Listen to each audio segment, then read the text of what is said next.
afternoon, good morning. Whenever you are listening to this, hello, my name is Brian Lloyd. This is the latest episode of Screenland. What have we got going on this week? Molumby, who is ex-entertainment.ie, was also with the Irish Independent and is now the host of Dublin City Council's official podcast, What's the Story Dublin? That's right, Molumby is now a government stooge. I'm joking. She's not a government stooge. Oh, fuck. Okay, she's not a government stooge. D, if you're listening to this, I know you're listening to this. I don't think you're a government stooge. You're probably smarter than most. You got a job in civil service. You know. Anyways, D, my old chum, is our guest this week.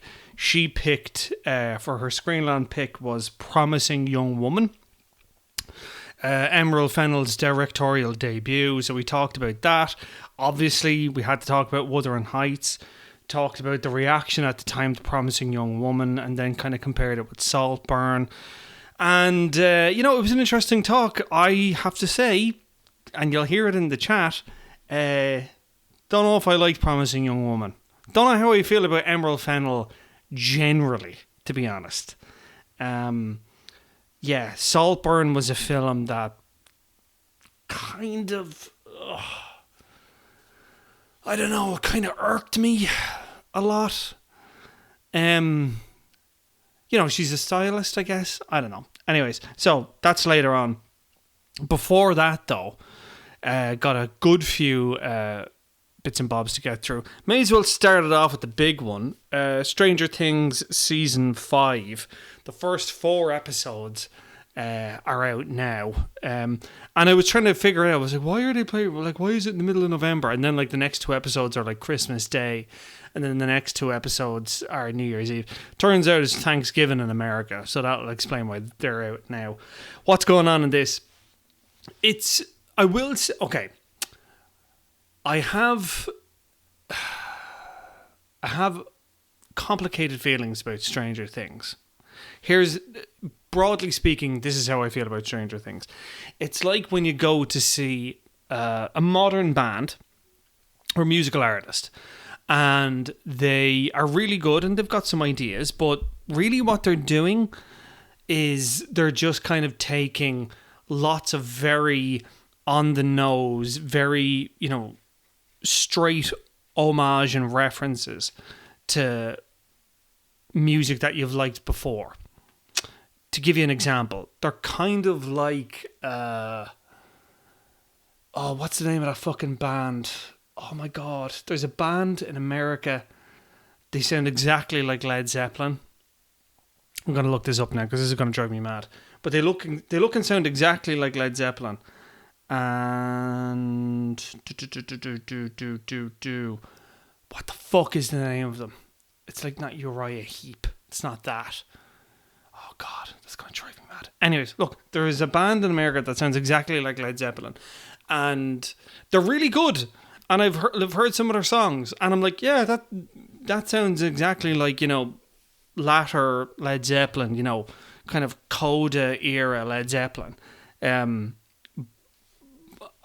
But they're not doing anything new. And that's what Stranger Things is. Stranger Things is, taking, prime cut Stephen King mixed with, Amblin Entertainment movies, putting that in the hopper with, kind of modern sensibilities and, the idea that really the kids in this, like Will Byers and, Sadie Sink's character, Max, I forget her surname, that really what's going on here is that this is just a big metaphor for these kids being neglected and abused, and that they're disassociating, and that this evil that lives around them, which again is something that like David Lynch did in Blue Velvet, so like they're taking all that, putting it into a blender and just like stirring it up, and like there you go.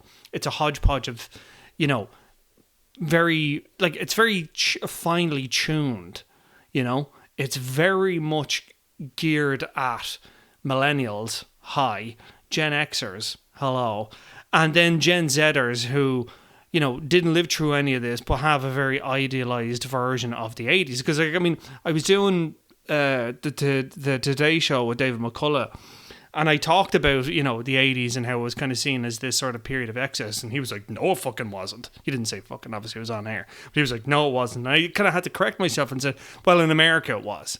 You know, in America, you had Ferris Bueller's Day Off. You had the kind of, you know, Pepsi commercial aesthetic, whereas in Ireland in the 80s, it was grim as shit. So even somebody like me, who didn't grow up in the 80s in Ireland, but still has a very idealized version of it, you know, that's why Stranger Things is so appealing. But really, this is, you know, it's as before. It's very linear. It's quite, the plotting of it is quite plodding.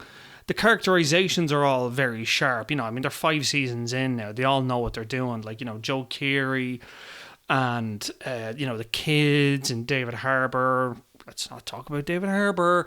Winona Ryder, what she's doing. And, you know, they all know what they're doing. They all understand the assignment. They've been in it long enough now. So really, this is just about trying to tie the whole thing up in a very satisfying way. I was only shown the first 4 episodes of it, so I can't speak to the remaining 4 episodes. But it seems like it's on the right track, and I think it's a good example of, you know, it's not going to outstay its welcome.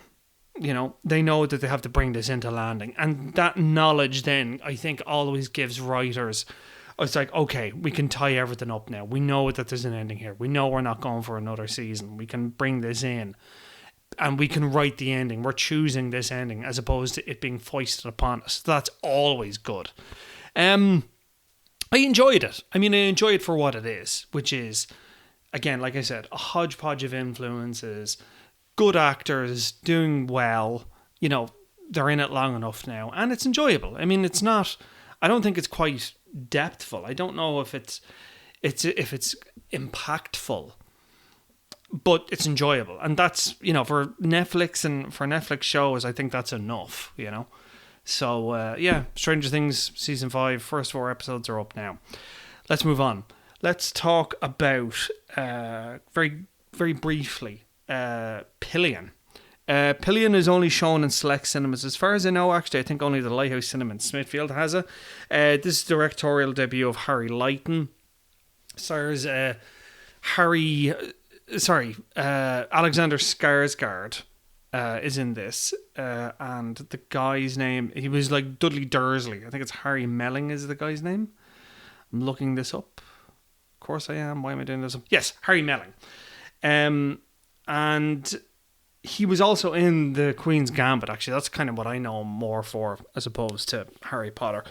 But what's going on in this is Alexander Skarsgard plays this very taciturn biker who is a part of the leather biker BDSM community, and begins a relationship with Harry Melling's character, who is very much not in that community at all, but is brought into it by him, and he willingly goes along with, you know, the I guess the reality of that what that relationship entails. So, you know, he doesn't sleep on the bed with Alexander Skarsgård. He has to sleep down the bottom. He has to wear like this chain around his neck. He shaves his head. He, you know, follows a very rigid structure in their relationship. And the thing of it is that, like, it's there's the dominant and the submissive.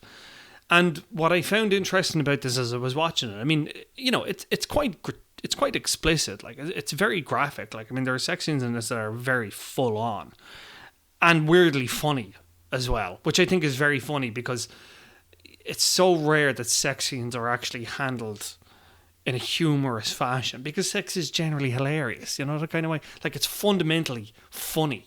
Sex is, I find anyway, because you're getting naked with another person, and it's like, you know, it's you're giggling because it's silly and stupid. If you kind of pull back from it and just examine it, it's very funny. Like, it's all hormones and pheromones, and it's just very, very silly and almost kind of slapstick humor. And the movie Pillion cleverly gets at the humor of it, gets at the sort of the dry humor of that.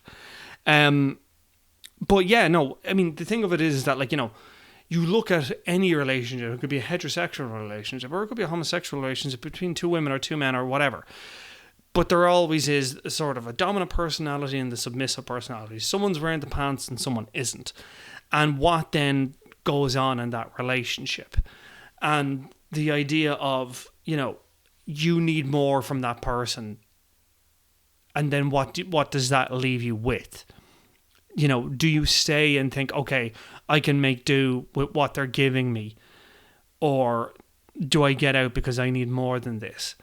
And it's a really fascinating, like, it's very well realised, because you really do get the sense that, Harry Leighton, who wrote and directed this, really had, I mean, it's adapted from a book. I think it's called Boxcar Hill or something like that.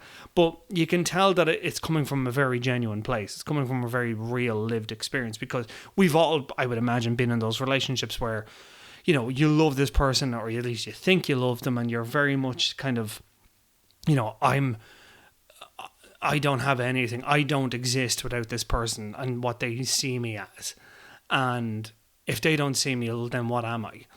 And then as you start to kind of grow, and as you start to mature, and you start to develop, and you start to realize, no, actually, I need more than what they can give me. And, as much as this person has defined a part of your life, you now know yourself enough. They've helped you define yourself, and you know that you have outgrown what they can give you. And again, all of this is done and handled very, very well, but it's all done in the prism of, a BDSM leather biker relationship.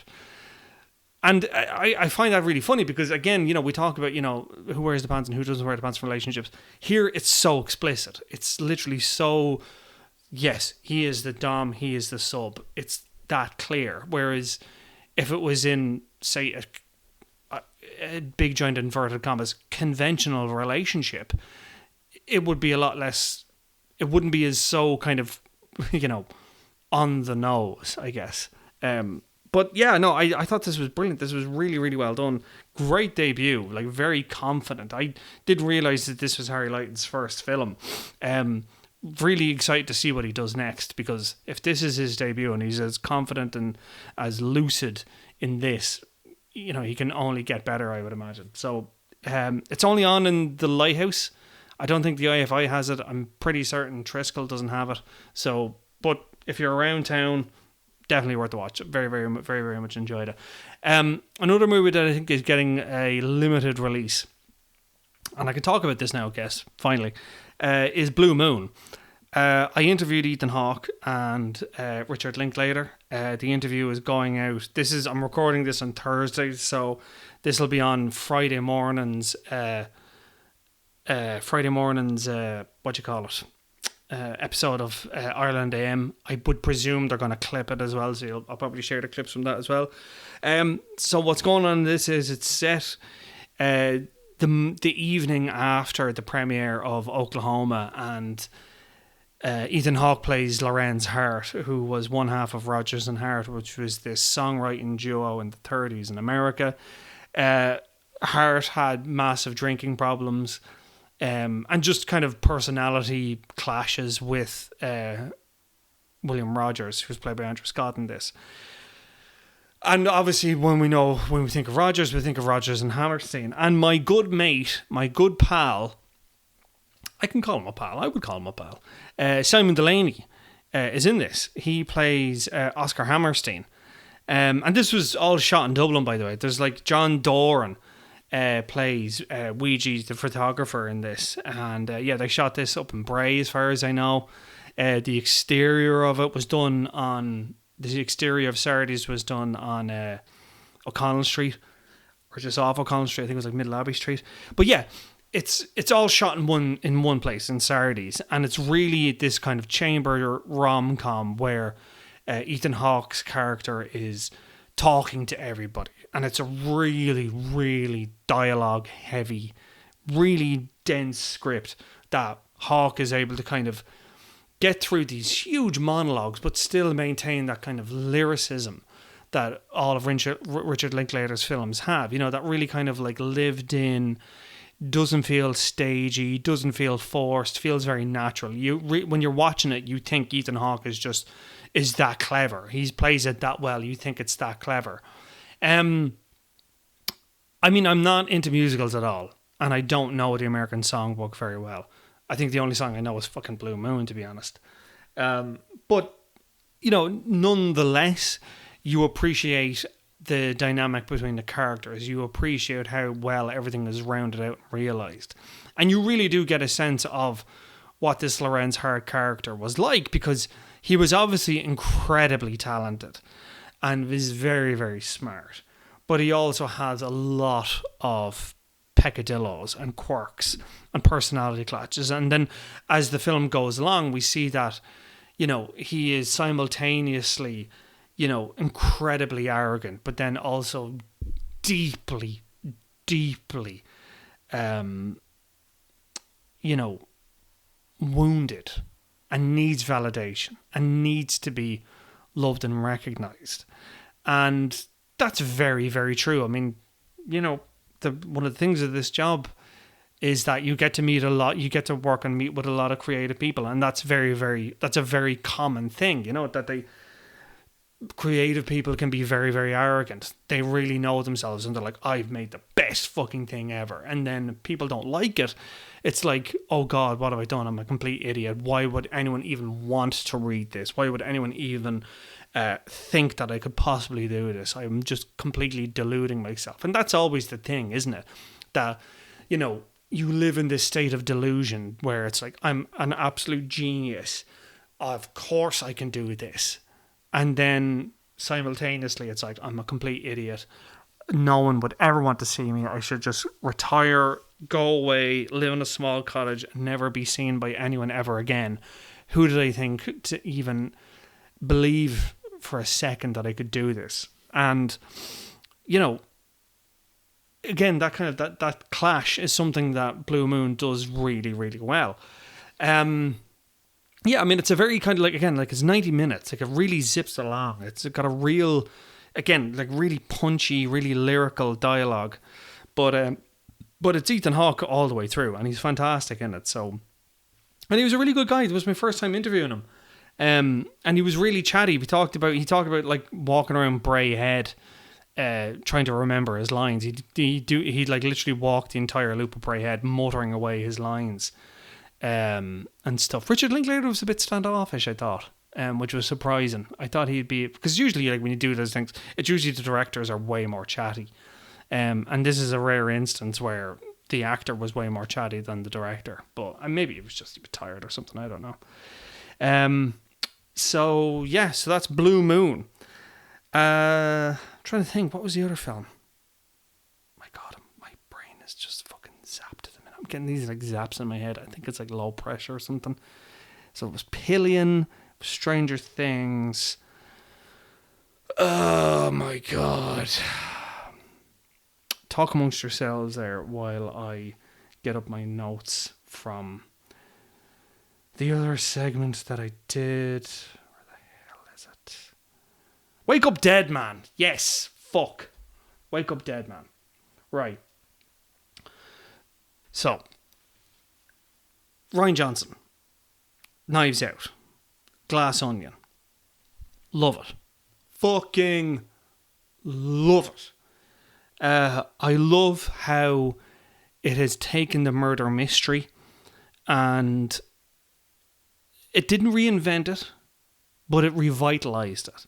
And it revitalized it in a very, very smart way, which is it kept all the markers, it kept all of the pillars, but it just transposed it into the modern world, right? So for the example of Knives Out, the horrible family is the baddies in a Columbo episode, right? And it's the one kid is, the little kid is a fucking far right MAGA dickhead, and the mother is one of these Karen types. And then you go to, Toni Collette's character, and she's one of these woo-woo H&M, wine lib moms and stuff.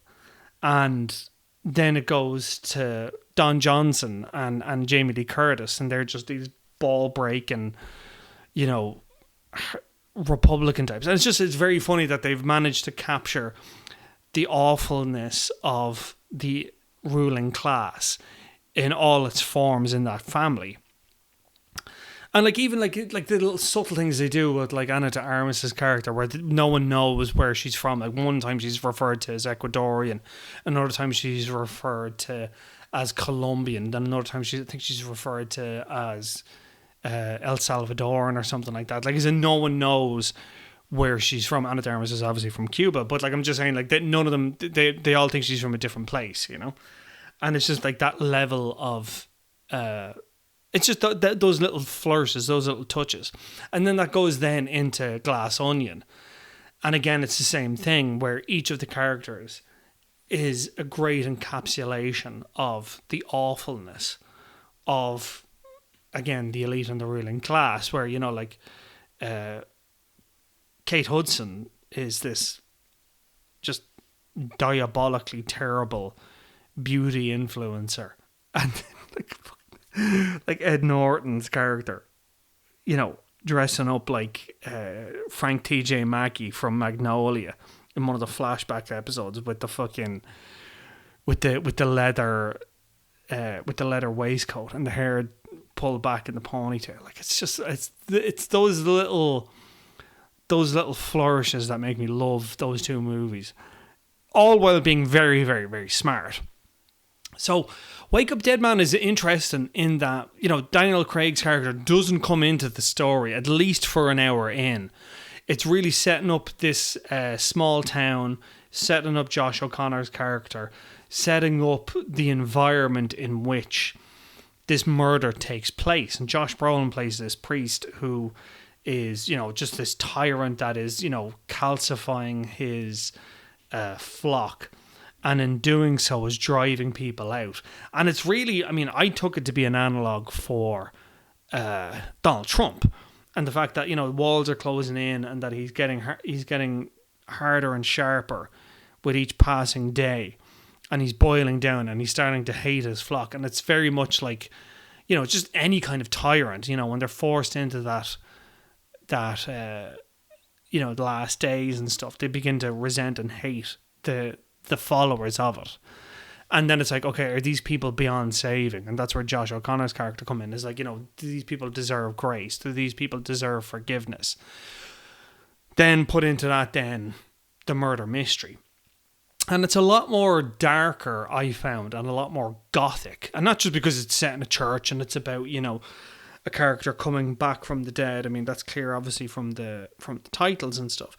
But it felt a lot more thoughtful, a lot more, it's not the kind of sort of dismissiveness, for lack of a better word. It's not as flippant, I think, as Knives Out and Glass Onion. There's a lot more to it. There's a lot more texture in it. And really, like, you know, the cast, I mean, Jesus, like, I mean, I get why, you know, they can get someone like Andrew Scott or Kerry Washington or Thomas Hayden Church to come in for, like, you know, a week or two of filming, whatever the case may be, and they only have like a few lines in it. But they're that good when they're in there because the script is so good, you know, that kind of way. Like, it's written so well, it's so smart, so sharp, and so enjoyable, I would imagine, to be an actor and to be in that kind of, that space, you know, where everyone is, you know, everyone is so good at their job and you're working with such good material that everything just feels lovely as you're doing it. And yeah, and that it's really evident. Like, every time I watch these films, I always feel it must have been so enjoyable to make it, or so challenging, but in a good way, you know. And yeah, and I mean, you know, I want to see more. I this is the third one. They've said they're going to make a fourth one. If I was to make a suggestion, I'd love to see one set in a courtroom, or at least, you know, one thing that always bugged me about Columbo, right, is, you know, it never went to trial. You never kind of saw, like, there's a famous episode of Columbo with Dick Van Dyke, right, where he sets up this really elaborate thing with a camera, right, and Columbo is basically explaining that, you know, there's no way this picture could have been taken. And long story short, Dick Van Dyke is like, no, you've got this completely wrong. This picture has been reversed.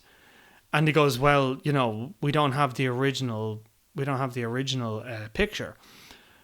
Columbo says to Dick Van Dyke, and Dick Van Dyke goes, oh, well, it's fine, it's right here. And he reaches over and grabs the camera and opens it up, and there's the plate. And he goes, look, there's the original plate. Run it again and you'll see that the clock is the wrong way. And then it's like, did you see what he just did? Did you see what he just did? And then he goes, you've just incriminated yourself. Out of all these cameras, you picked that one. And I'm like, would that actually stand up in court? Would that actually stand up in court? You know? And it's kind of like, it's a great scene. You know, because you really see the shock in Dick Van Dyke's face, and, you know, it's so smart. But I'm always wondering, like, would that actually hold up in court? You know? I don't know. Ryan Johnson, I'm not going to write it, but, you know, that's free to you, for you to use, I guess. Are there any solicitors listening to this? Any, like, barristers? Or attorneys, rather, who know about this shit? Would that actually hold up in court?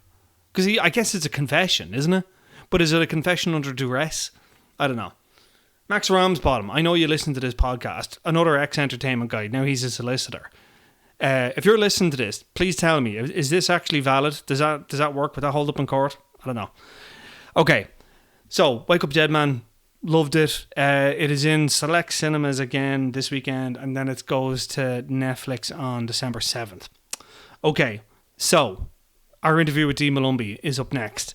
Like I said, she picked Promising Young Woman, directed by Emerald Fennell. You can listen to What's the Story Dublin wherever you get podcasts. It's a great episode. It's a great podcast. I've listened to it a few times. Dee's great on it. And and this is our interview. Dee Molumby. Hello. Former entertainment.ie journalist, former co-host of the film show, now host of What's the Story Dublin. Yes. Yeah. Very true. And heavily pregnant. Okay, for everyone listening, I have to preface this by saying I only found out today. You literally found out like a couple of hours ago. Literally a couple of hours ago, that you are pregnant. I am, yes. You are 8 months pregnant? About 7, 8. About 7, 8? Yeah. Well, we go by weeks, you know, here in the pregnancy communities. So right. 33 weeks. You're 33 weeks? Yeah. Okay. It's very odd. I have to say, this is very odd. I know you've been very weirded out. I've been very fucking weirded out. Like, very fucking weirded out. Primarily just because, like, well, first of all, I just, like, you know, pregnant people just weird me out anyway. Like, I just get very weird. I'm like, oh God, what do I do? Get away from me. And it's not like a thing of, like, I'm scared of pregnancy writ large. It's more just I'm very hyper aware of it. And even now I'm talking and I can't shut up. I'm not shutting up. Why won't I shut up about this? Why am I being so weird? Yeah, and but I'm used to you, Brian. I know you're like this. And your face, and like oh God. And like I was like running around the kitchen. I was like, do you want an apple? Do you want a banana? And I'm very sorry about that. Yeah, you were really determined to feed me, and I was like, I've eaten. It's not a feeder thing. It was just literally just because it's like, you know, eating for two and all that.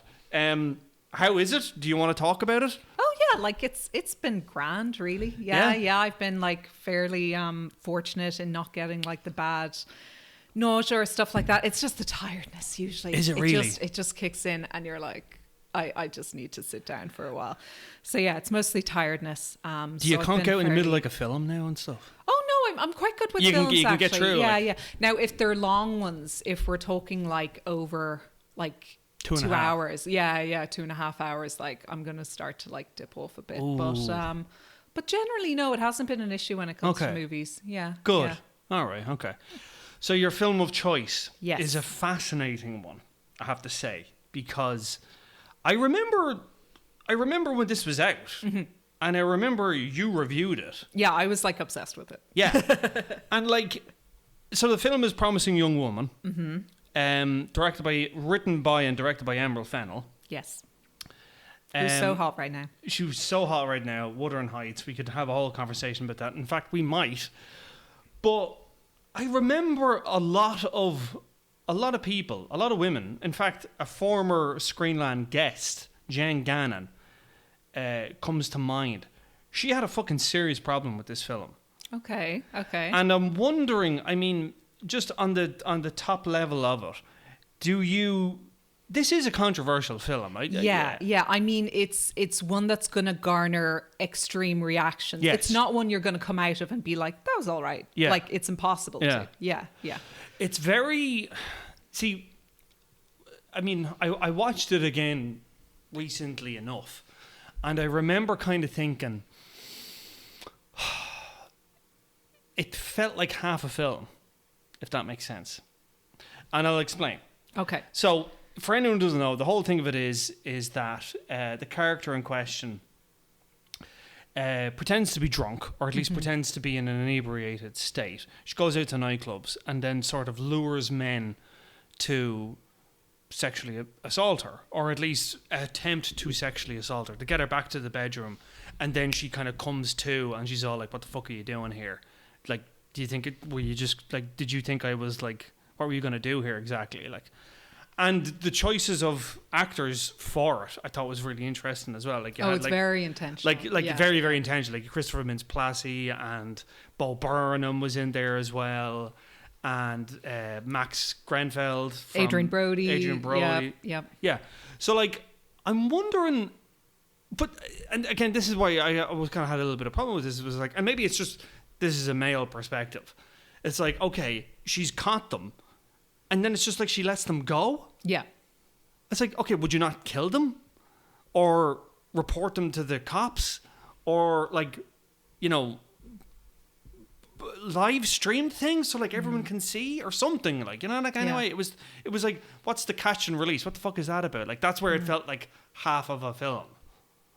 Bugged me. Yeah, but at the same time, that is the first half of the film, and the second half of the film is the plot to get your man who raped her friend in college, So I would still see it as a full film in that regard. Yeah. But yeah, no, her intention is the catch and release. And I think like there are many things I love about this film, but just to touch on one of them, just to your point is I love the editing style in that initially you're not sure what she's done with these guys. It only kind of emerges later. She is just like letting them go, and she's kind of proving a point, and she's like, trying to teach these guys a lesson, and we see the number of men, in her notebook that actually do attempt to assault her. And it's scary. She says every single night it works out that a man approaches me every single night, without fail, which is scary. And also she's only going to the one nightclub and still it happens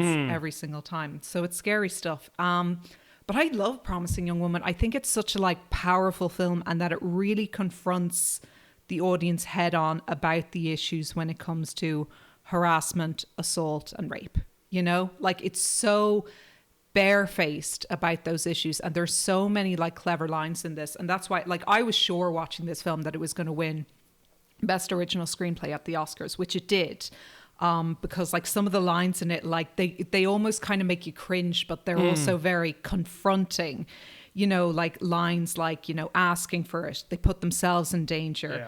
Yeah. I didn't even do anything. And some of these lines are coming from women, like crying wolf. Yeah. I have to give the boys the benefit of the doubt, stuff like that. So I just think the dialogue in this and the screenplay is so that scene with Connie Nielsen. Yeah.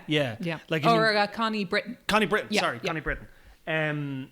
Is very, if you needed an example of internalized misogyny, there you go. That's it. Where she says that line where I have to give the boys the benefit of the doubt. And that reminds you of how many court cases that we've had, in relation to boys being defended that way. Yeah, and I get the whole thing of more and more we're seeing it that, you think of the case in France with Pellicott and stuff like that, and it's like, that's one example of a woman bringing a man to justice and justice actually being served. Yeah. Like, I'm not, you know, it's no wonder so many sexual assaults get unreported because the reality of it is that it will go unpunished. And do you know what I mean? Like, and Yeah. you know, it's like, it's an uncomfortable film because it kind of, it's an uncomfortable film, at least for me anyway, because of a man, because it's the idea of,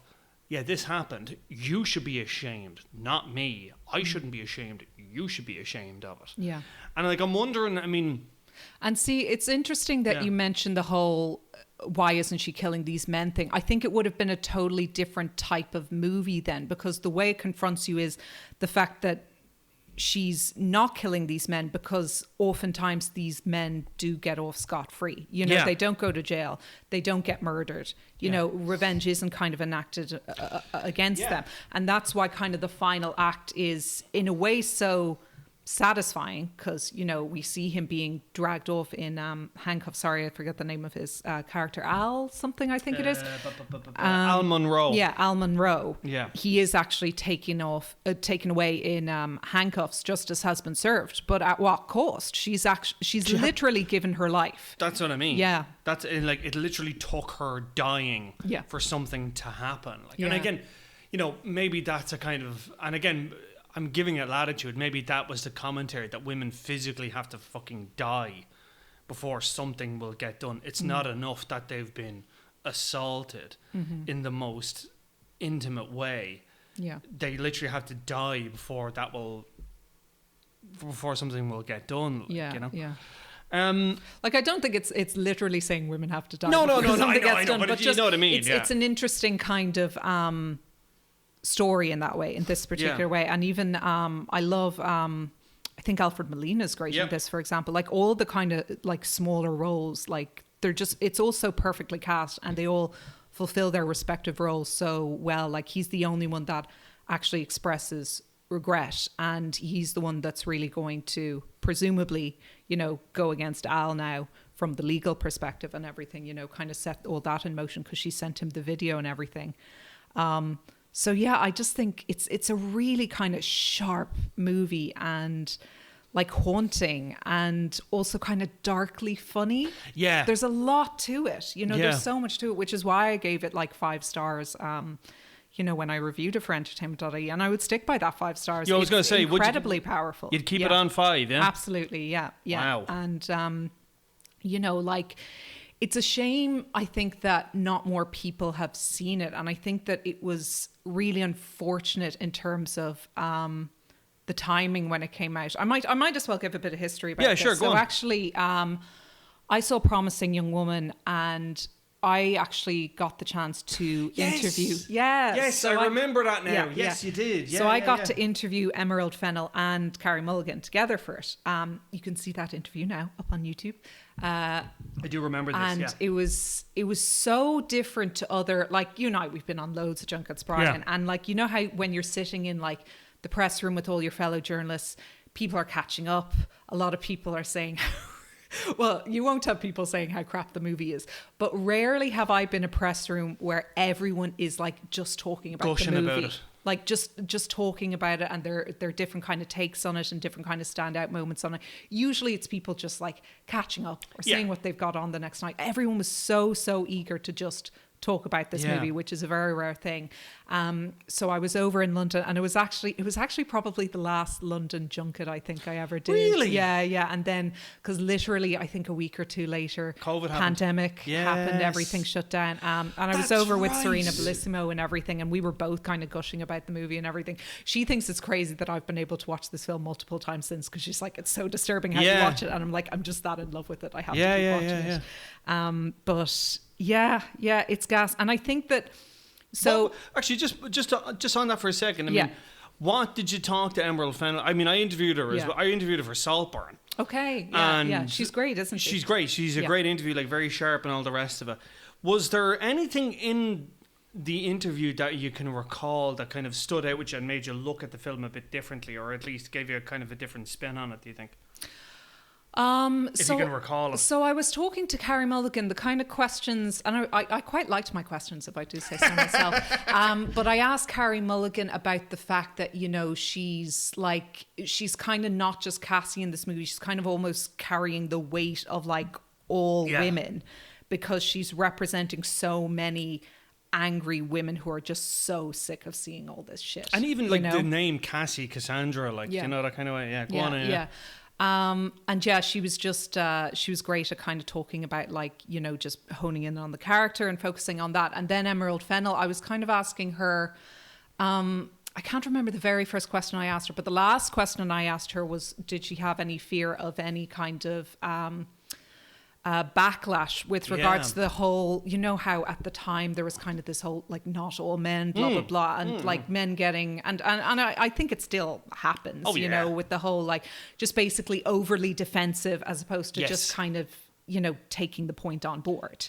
You know, and no, she gave a very kind of, you know, smart question about like the fact that she didn't want the movie to be like patronizing or trying to teach a lesson or anything like that, that wasn't like her intention, you know, because I was saying, you know, because entertainment still has to fit into it. Like at the end of the day, it's still a movie, you know, and I think that she managed that balance quite brilliantly in it. So yeah, so those were kind of the things we were talking about, and that was interesting. But I wouldn't say it changed my perspective on the movie or opened my perspective, in that I still thought it was brilliant. You know, so they didn't kind of sway me either way. Yeah, I guess. You know? Yeah. How do you feel about Saltburn then?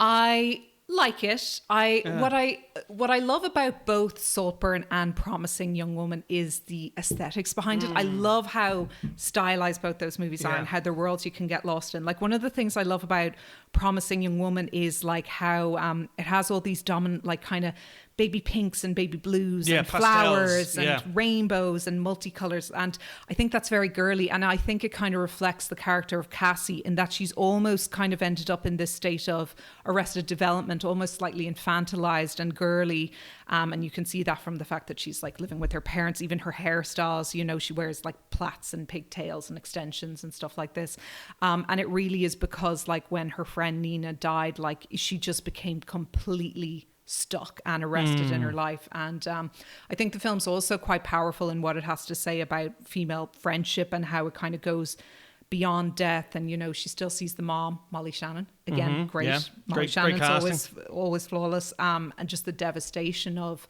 like losing her best friend made her lose a part of herself.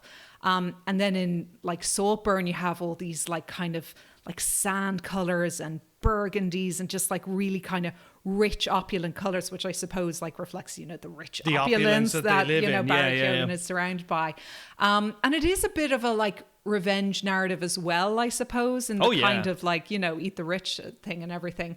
Definitely I'd say Saltburn made me more uncomfortable.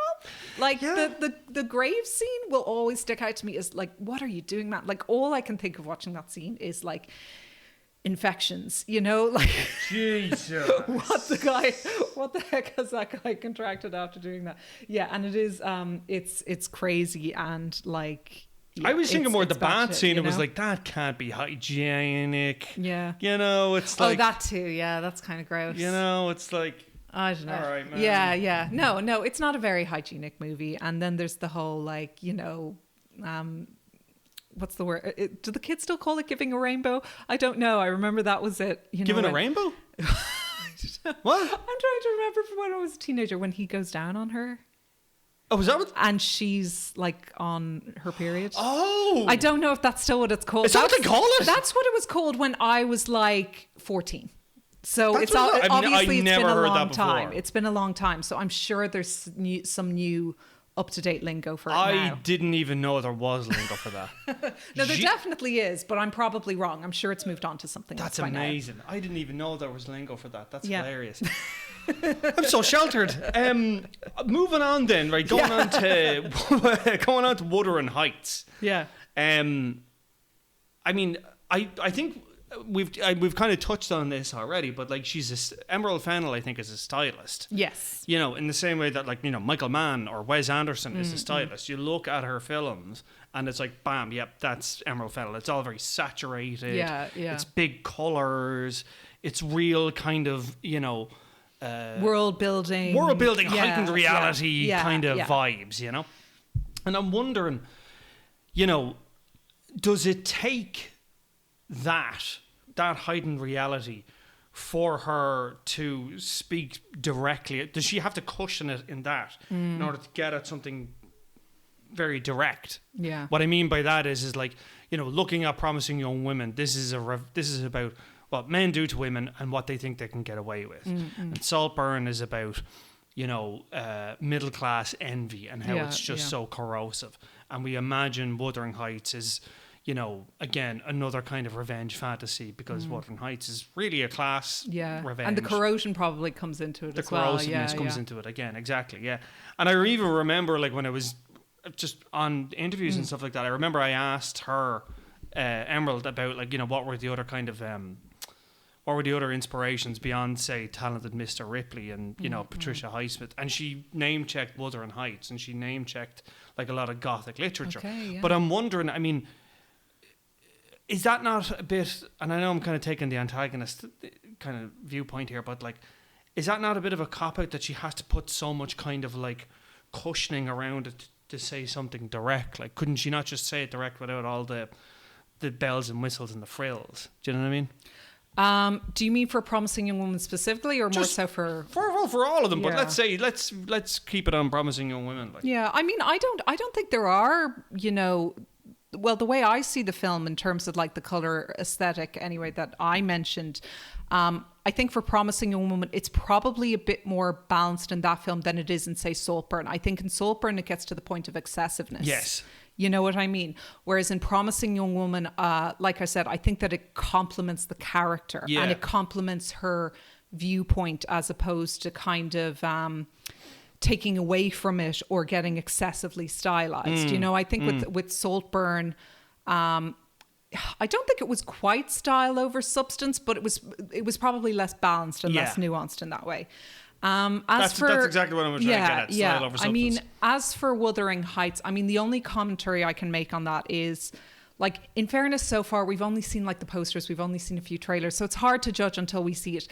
I will say in its defense, because I think people have really been kind of railing on the trailer and everything, what I will say in its defense is... It looks gorgeous. It looks gorgeous, but also wait and see, because I think that Emerald Fennell is such a strong director and writer. Like, people don't give her enough, you know, credit.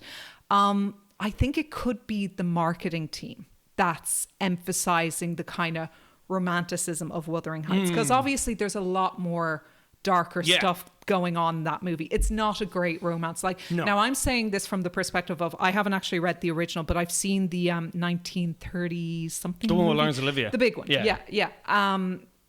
So that'd be kind of my familiarity with the story. But I don't think that I think that when we see Wuthering Heights, it's going to surprise us. I would say that because I trust Emerald Fennell with the material and everything.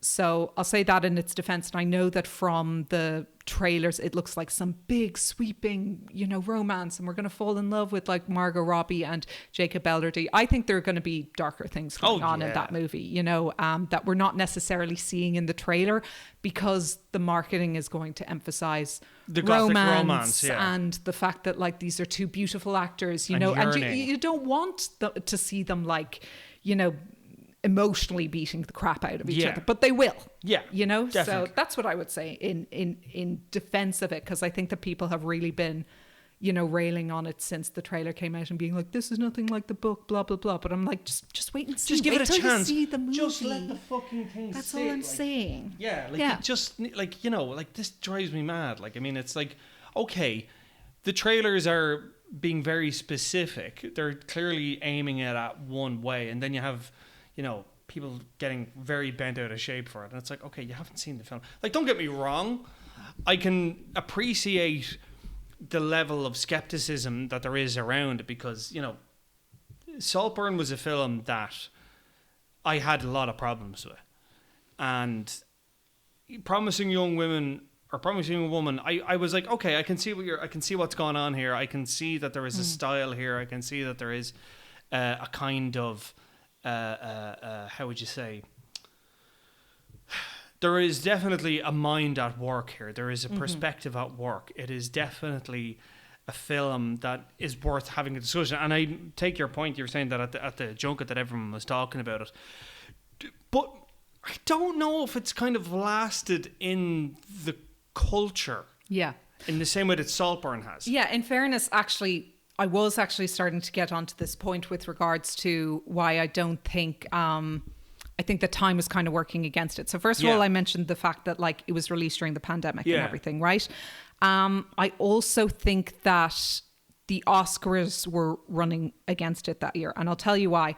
I think that in the pandemic years, when you look at the fact that it was kind of Nomadland and Coda that like kind got of in, yeah, they were the big ones of those 2 Oscar years. Like I still haven't seen Coda, by the way. I don't think you'd like it. Yeah, I don't think I would either. I think it's too nicey nice. And my sister Molly, who saw it, she said it feels like a Hallmark movie, and I find it very difficult to argue against that. Ooh. I mean, I like it. I think it's nice and feel good, but her point that it feels like a Hallmark movie, it's kind of hard to argue against. Yeah. Once you hear it, you're like, oh shit. Yeah, I mean, there are like certain like cliches in it and everything, but at that, I think that it's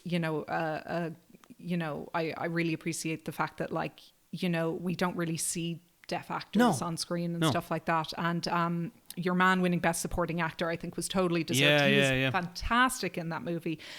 So was the actress that played his wife. Sorry that their names aren't coming to me now. But I suppose my point is, during the pandemic, I think that what people wanted to see were like cushy, nice kind of movies. And Nomadland was very much a celebration of like the great outdoors and the American landscape and all the like kind of, the people of America and stuff community like that. And resilience. Exactly, yeah. So it was giving everyone a big kind of pat on the back for that. And I think that what happened with Promising Young Woman is I genuinely think it scared voters. Oh, yeah. Particularly like male voters, in the way that it like bareface confronts these issues, but I still, for my money, will say I think it was the best picture of that year. I think that Carey Mulligan should have won Best Actress over I think it would have been Frances McDormand. I'm sorry, I stick by that. Wow.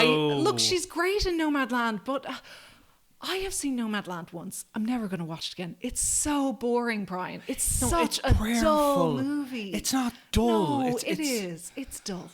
It is. I mean, I've seen it once as well, and I haven't gone back to look at it. But like, I think it's, I can't. Nothing happens in it. Well, no, it's not that and she nothing just is standing, looking at stuff. Yeah, but she's taking it in. She's taking in she's squinting against the grandeur. You know what I mean? It's the line from Hail Caesar. Squint against the grandeur. Squint.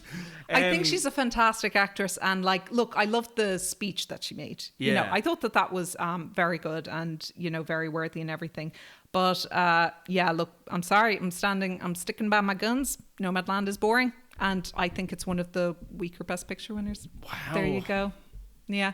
And Coda, I don't think is, by the way, a great Best Picture winner. I just find it a more enjoyable movie. Yeah, I can see that. Yeah. Well, you know my taste. I like nicey movies. Yeah, I get that. In fact, actually, do you know what? We're coming into Christmas. Yep. I'm going to put you on the spot. Oh, no. I am going to put you on the spot. Give me your favourite film of the year and your least favourite film of the year. Oh, that's really hard. Now, you can have a think about it. Okay, no, I do have 2 favourites that stand out that I've said to everyone have been my favourites, so I'm going to stick by them. Sinners. Yeah. And Companion. Companion? Yeah. Interesting. Yeah, I thought Companion was really fresh, really different. It was smart, it was funny, kind of almost touches on some of the issues that we've been talking about today. Yeah, for sure. Fantastic casting, great casting. Jack Quaid. It's a great movie night movie. We brought it out a couple of times and people have been like very pleasantly surprised by it. That and Happy Death Day actually are ones that we usually bring out. I know you loved Happy Death Day. Yeah, because they're ones that kind of, for whatever reason, like kind of drifted by. Like Promising Young Woman isn't the exact kind of movie you'd bring out on a girly night, unless you want all your friends to leave kind of shook and be shook and angry and pissed off. Yeah. And men are the worst. All that jazz. You don't need a film to fucking get that exactly. to get that vibe. I've been around that. You don't need a film for that. Like. Yeah. And Sinners, it's just it's fantastic. I was going to say, you would have been all over Sinners. Well, it's entertaining and it's deep, man. It's both. Listen, Deirdre Molumby, don't you fucking sit here and lie to my face. It's because of Michael B. Jordan. No, it's not. Yes, it is. No, it's not. Yes, it is. No, it's not. Look, I have... You know what? I've interviewed Michael B. Jordan twice now. Yeah. And I really think that the sparkle is gone. Now he's just a man to me. Really? Know? Yeah. The year, like, he's lost his glow. I mean, I remember. I think so, yeah. I remember you coming back from the interview, and Deirdre, I know you well enough to say this. There was a glow. You were glowing coming back. Like, there was a real, like, you were kind of just sitting at I remember you were sitting across the desk from me, and you were kind of gazing off a little bit. Yeah. I feel like you were struck. Like, you were struck. Like, it's okay. No, I mean, like, look, I get it. I've been there. I get that. Like, I've interviewed him as well. He's a very handsome man. It's kind of hilarious how fucking handsome he is in real life. It's kind of disgusting. I get it. Like, no, but, like, it's funny because I remember, for whatever reason, because that was the Creed 2 junket. Yes. The one who I really came back, like, absolutely, like, obsessed with. And this shows I have a type and why I married, like, a big Russian husband, but was Dolph Lundgren. Really? Yeah. That's he was funny. You know what it is? It's because he was, like, so tall and broad. And, like, you know, he's like a big guy, but, like, kind of soft and gentlemanly. I was like, I'm in love. You know? Really? Yeah. Fucking Ivan Drago got you going. Well, listen, whatever. Yeah. There you go. So you're saying Sinners and you're saying Companion. Companion's a great shout. Yes. Great shout. Yeah. Interesting. Oh, this is going to be really hard to pick a worst one because I don't think it's been a great year. No, it's. Do you know what? Dave Hanratty of No Encore shares your views on that. He thinks it's been a pretty shit year. One battle after another did nothing for you. I missed that. That's top of my watch Get list. on it. It's the only one that I haven't seen. Oh, did Captain America: Brave New World come out this year? Let's go with that. That's the worst. Okay, good. Oh, you thought that was one of my best? For a minute, no, I was like, are you for fucking no, real? I was going through because I'm a nerd. I actually like. Are you not on Letterboxd? Nah, I should be. I know. Yeah, I'm the same. Just another thing to do, Brian. I know. I'm the same. I can never keep it up. But no, I was looking through and I was like mediocre. Like what's been like actively actively shit. Yeah. And yeah, I think Captain America would be one of the standouts to me. I didn't even see it in cinemas. Same. Ivan and I watched it on Disney Plus, and we had to keep stopping it, being like, "The fuck? Why is it so bad?" Like we were baffled by how bad it was. Yeah. Like it made no sense. None. And it just didn't come coherently together. And you can see exactly why they pushed the whole Red Hulk thing, because that's basically the only thing that happens. Yeah. And then you watch it and he's on the screen for how long, and then he just doesn't your man Anthony Mackie say some cheesy line, and then he just goes back to Harrison Ford. It was like, what was the point? What was the point in this movie?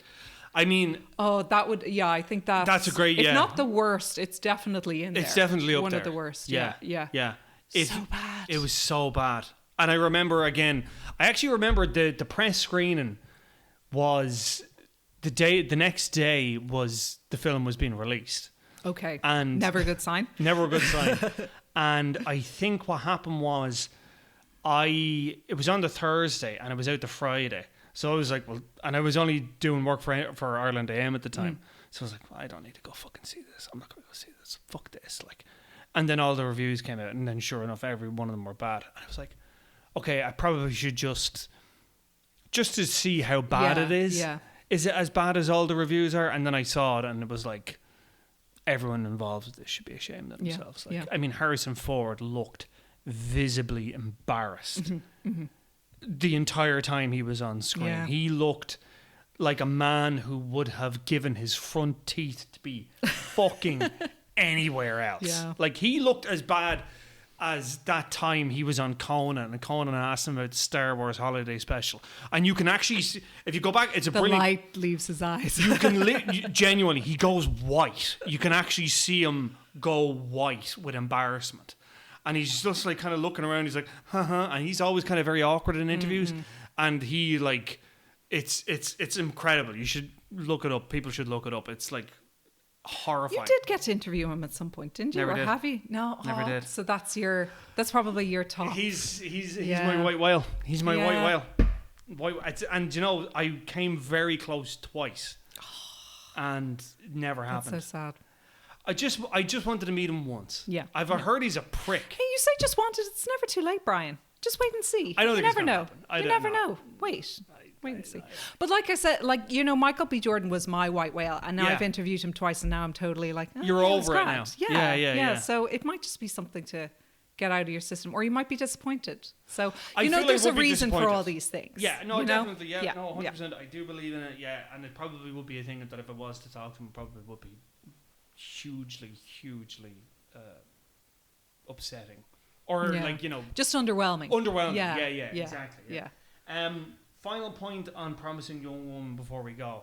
Oh, can I make a point as well? Please. The soundtrack slaps. Yes. I love as well how like tongue in cheek it is. You know, like the fact that it. Tongue in cheek. Yeah. Well, I think it's really clever. Okay, so the big romance song for her and Bo Burnham's character is Paris Hilton. Like, come on, Oh, that's yes, Stars that's Are so Blind. Yes. like when I watched the movie, I was like, oh, they're not going to last. They've picked Paris Hilton as their like love song. There's no way this is meant to be a sincere romance. So I thought that was very clever. And then another. So wait, hang on. So you believe that Stars Are Blind was chosen specifically Absolutely. for its tenuous? The fact that it's so Fleeting like nature. overproduced, fleeting, absolutely. I'm convinced of it. And then another thing is when it's so grim to say, but when they're burning Cassie's body, Yeah. my God, this film is dark. I remember after my mum and sister saw it together, they actually called me and they literally screamed down the phone, "Oh my God!" They were so blown away by it. But the King and I song that plays, which is all about. Because I'd know the King and I quite well, Yeah. but it's about this character kind of singing about how the king can really be so wonderful and how sometimes he's, you know, very like he can be a bit crass and he can be a bit strict. But like you watch the King and I, and that guy is like pretty much verbally and Yul physically Brynner. abusive. Oh, yeah, yeah. his character. So I think that it's No. yeah, it's awful. So I think that that's kind of also meant to be tongue in cheek because it's singing about how wonderful this kind of terrible man actually is. Yeah. So I think Interesting, yeah. I think the soundtrack is very kind of It's very intentionally pointed. done. Yeah, very Yeah. intentional, Even yeah. like it's got songs like, you know, It's Raining Men, Spice Girls 2 Become One in it. That great instrumental Toxic song. So I think it's a very clever soundtrack, and it's kind of adding to that whole like dark humor of it as well. Yeah. So I just wanted to give it credence for that as No, well. yeah, definitely. Yeah, Stars Are Yeah. Blind. Yeah, as a show, I remember it. I remember seeing that and being like, "Eek, right, well, that's a fucking choice for sure." Yeah. I never got the sort of the tenuous nature of it. That Yeah. makes sense now when you say it like There that. you go. Okay, your show, like I say, is called What's the Story Dublin. You're pregnant. Yes. So congratulations Thank on that. you. The due date is, are we allowed to say? Well, it's January. We'll just say that. Let's just say it's Due in January. the new year. Yeah, Due in yeah. the new year.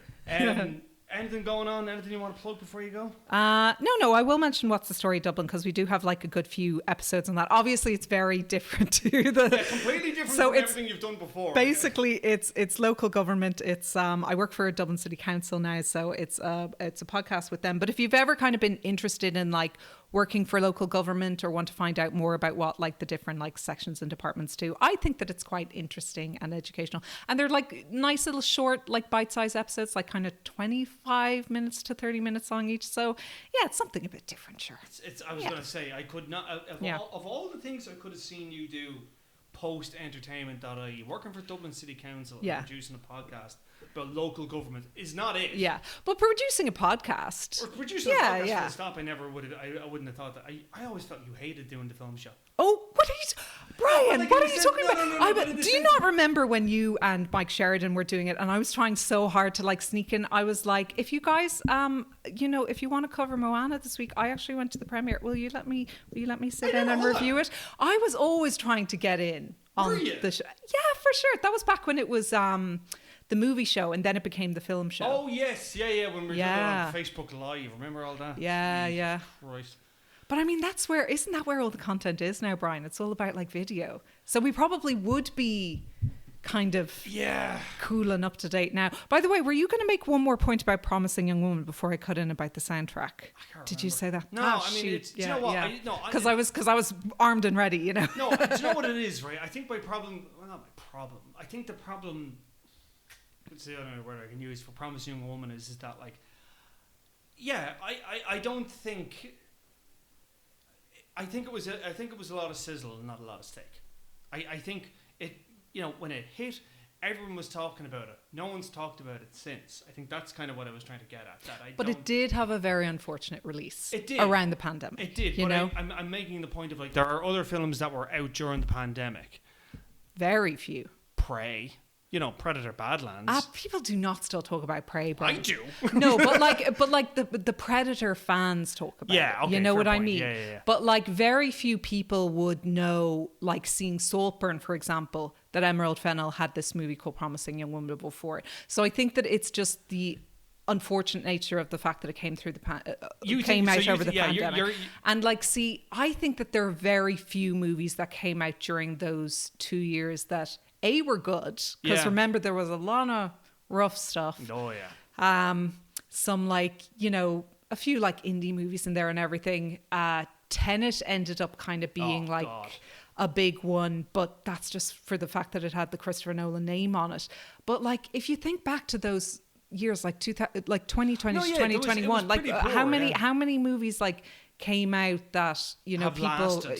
That have lasted, suppose, like, even the big kind of box office movies those years, from what I can remember, there's stuff like I think it might have been like Bad Boys for Life, Sonic the Hedgehog, like those kind of ones, and now Sonic the Hedgehog has had like 2 sequels off the back of the fact that there you go, that's what I'm saying. Like, I think fine, Sonic the Hedgehog was always going to do well and what have you. And Bad Boys for Life, I remember that. That was the last film I saw before the pandemic. Oh, there you go. That was the last press show I went to. And then it was like the next week, then it was like, everything's gone. Because, what the fuck? What was the film? That it was like, we were going to do a junket. And then it's like, no, all junkets are cancelled. Oh, shit, I can't remember it now. It would have been around that time. Would have been around that. It was. I can't remember. I know but see, that goes to show, like, how unmemorable those 2 years are. And I mean, like, another one that I love from those, I think it would have been 2020, 2021, is 8th Grade. And I don't know. Paul Burnham. Yeah, that was a great one. Yeah. And Mike has always gone on about that. Yeah. It's a fantastic movie. It's so sweet. That girl in it, what's her name? Elsie Fisher, I think it is. She's fantastic in it. But that's such a great movie. But again, no one's heard of it. No one's heard of it. Yeah. So, and I mean, you think back to like I said, the Oscars that year. So you had like Nomadland, Coda dominating it. Like, what other movies were even out? The Father. 3 Billboards? Was that? 3 Billboards. No, 3 Billboards was before. Was before it, yeah. So that's I suppose that's the point I'm making, is that it would have been nice that if Promising Young Woman had actually gotten like a proper, release and everything, and people had seen it. I am just hoping, and I know you and I were talking about like the algorithm before recording this, and I am hoping that with Emerald Fennell's name popping up again with Wuthering Heights, that people do go back and watch it, because I think it's a great movie. And I just think it's worth everyone seeing it. But it's not an easy watch, I'm not going to lie, and I think that might put a lot of people off it too. But I still think it's worthy. And I mean, even if you don't like it, because I get the sense that you don't like it. It's not that I don't like it. It's just, it's kind of, okay, just while I have you. So best writing original screenplay, obviously Promising Young Woman won. Other films that were nominated that year: Judas and the Black Messiah, Minari, Sound of Metal, fucking love that film, and The Trial of the Chicago 7. Yeah, so there were, in fairness, and I have seen all of them. And Carey Mulligan was in for Best Actress. Yeah. She was up against Vanessa Kirby for Pieces of a Woman, Andra Day for the United States versus Billie Holiday. Oh yeah. Viola Davis for Ma Rainey's Black Bottom, and then Frances McDormand for Nomadland. And I mean, there's some great, like, I would call them indie movies in there. Oh yeah, definitely. But no one's still talking about them. No. You know? No, definitely not. definitely. Which is a shame because, like, especially like Minari is one of the ones that stick out for me. I loved Minari. And like, I'm looking at the best picture list here. Like, so you had like Minari, Promising Young Women, Sound of Metal, Trial of Chicago 7, Judas and Black Messiah. It was a good year. Good year. Yeah. Mank. I fucking loved Mank. No. You didn't like it? It was... I thought you of all people, I thought would have loved Mank. I liked the cinematography. I also found it a bit boring, to be honest. It's too long. It's a very long movie. That's surprising. I mean, Gary Oldman's great in it, though. Yeah, he's fantastic in it. Yeah. Fantastic. I'll give it that. But so yeah, there are some, and Sound of Metal I love as well. Sound of Metal was brilliant as well. Yeah. Your man is fantastic in it. What's his name again? Riz Ahmed? Yes. Yeah. Brilliant. Fantastic. Brilliant. And this was the year of Another Round as well. Yeah. Yeah. So there was a lot of other films that could have gone. There are some great movies in there, but yeah, just no one's still talking about them, because a lot of them would have just been streaming releases or very limited cinema releases. Yeah. So I don't know. I think 2020 to 2021 needs a revision at some point. It does, doesn't it? I think maybe when it's been a decade, maybe 2030 to 2031. Yeah, when it comes up to 10-year anniversaries for a lot of these films, people will come back to them and be like, here's hoping. Yeah, I don't know. Okay, Dee Molumby, thank you so much. Thank you for having me. And that was our interview with Dee Molumby. Did it sound like I freaked out a bit about the fact that she was pregnant? I didn't know that she was pregnant, by the way. That wasn't a joke. That wasn't a bit. I literally, an hour before she turned up, she put up this picture of herself on Instagram, pregnant, heavily pregnant. And I was like, what the fuck, you're pregnant? And I dragged her all the way to all the way to Drumcondra. And I was like, why did you do that? We could have just done this remotely. Like, why did you fucking come all the way here? I felt so bad. But yeah, she's, Dee Molumby is going to be a mum. So that's great. So congratulations to her. Like I said, you can listen to her podcast, What's the Story Dublin, wherever you get podcasts. And yeah, so that's our lot for this week. Hope you enjoyed it. We'll be back next week, hopefully with a guest, if I can pin one down. And yeah, hope you have a good rest of your week. Hope you're enjoying the show. Feel free to leave a comment. Feel free to leave a rating. Tell your friends. And yeah, I'll see you next time.